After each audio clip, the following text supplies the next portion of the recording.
Coming, okay, now we'll actually go into the plotting. Yesterday we have seen about plotting, right? So live demonstration with an example, we are going to see how plotting is done and how you can change the values and go for get the different outputs in MATLAB. So see here, we are going to first load a file called gasprices.csv. CSV, you know, it is an extension. It is called as comma separated variable. So it is just like an Excel file, but it is having a specific format. So what this gas price.csv file is containing is it will contain all the gas price from the year 1990 till 2008. And it will contain the gas prices for three countries, Australia, Germany, and Mexico for all the years. So to 1990 to 2008, you will have it in the year variable. And for Australia's gas price, you will have in the variable called Australia. Similarly for Germany and Mexico. So here we are going to see how we are going to interpret the data and plot using MATLAB. Okay.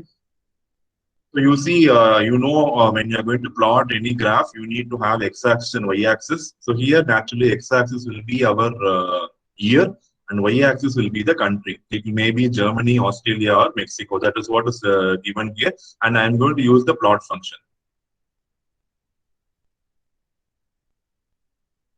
I am showing it live with MATLAB so that you can understand things better. Yes. So now see, I have loaded, how to, this is an Excel file. So yesterday we discussed how to, if you go to home, you will have the option to load the file. So here I am loading this file. This file is going to contain the gas price of all the countries and the corresponding year. Okay. So now I am going to plot. I am going to type the command for plotting the gas price for Australia, for the country Australia. So what command I will be using? So I will be using the plot command. So I will be typing. You can just see what I am typing. So I am going to use the plot command. So in the plot command, you see I am going to plot the year, comma, Australia. I am not doing anything additional. I am just plotting the gas price for Australia. And once I do this, I have to run the command. So when I run the command, I think you can see. So this is the graph you get for the Australia country.